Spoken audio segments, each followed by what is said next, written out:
I'm Rob Powell. We farm at Blaenbook and down here at Rosferrig, where we are at Rosferrig today, and we've got an open day on crops for stock. And we run about 250 Welsh black cattle, fatten them for Dovecot Park, and they go to Waitrose End and sold in Welsh stores. We grow all our own forage for the cattle, and then we try and grow as much grass for the sheep and turnips and sweets, and all the lambs are finished off grass.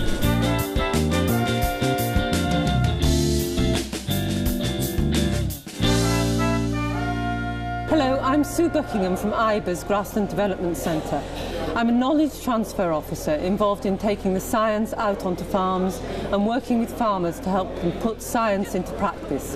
And we're also involved in feeding back from the farmers the type of research they want and the type of information they're interested in developing. We've been at Rosferrig Farm this afternoon to look at growing crops for livestock, and in particular filling those gaps where farmers haven't got enough grass or enough silage and are looking for more energy or forage to fill particular gaps in their forage production. On livestock farms in mid-Wales, feed and forage costs account for about 30% of production costs. So a small change, an increase in efficiency in feed and forage costs can have a large impact on both productivity and profitability. Many livestock farmers believe that concentrates are the only way to finish productive stock, such as finishing cattle and fattening lambs. However, the energy from forage has a major influence on finishing productive stock cheaply. You know, these livestock are ruminants. They're designed to convert forage into meat and milk. So increasing the energy content of a forage diet will increase the efficiency that these animals produce meat and milk and reduce the cost of production and the amount of concentrates that have to be purchased. It doesn't matter what your system is, whether you're low input, low output, or high input, high output, increasing the efficiency of production of your feed and forage costs will have an impact on the bottom line. We've looked briefly at productive stock, and every farmer will have stock which aren't as productive, the dry cows and the dry ewes. And these stock won't need such high quality forage, but they will need the right quality of forage to be produced for them. And that means producing perhaps a more bulky feed specifically for those crops and targeting the feeding of it. And in that way it improves the efficiency of the feeding system rather than one size fits all. It's absolutely critical that livestock farmers at this point start focusing on efficient feed and forage production.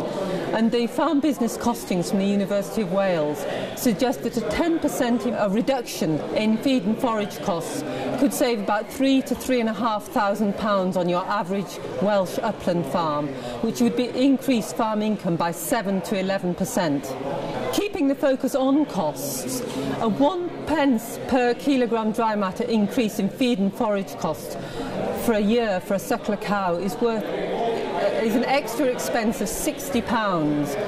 For a 20-month steer it will cost another £48 to £50, and for a ewe it costs an extra £6 a year.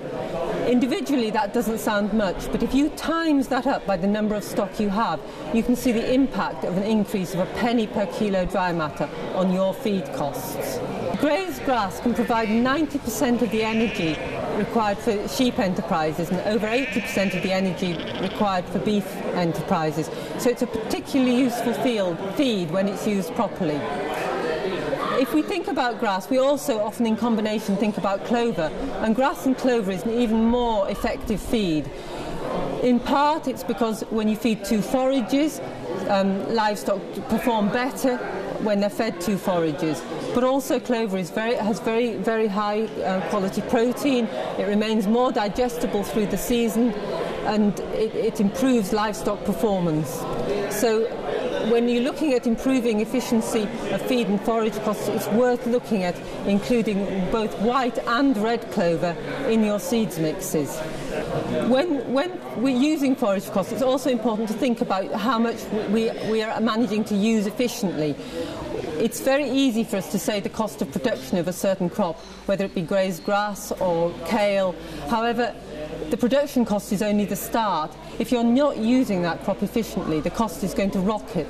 So, for example, we often say that grazed grass is the cheapest feed, but actually, if you're only using half that grass, it's going to double the price. And that's like buying a ton of cake and throwing half that cake away.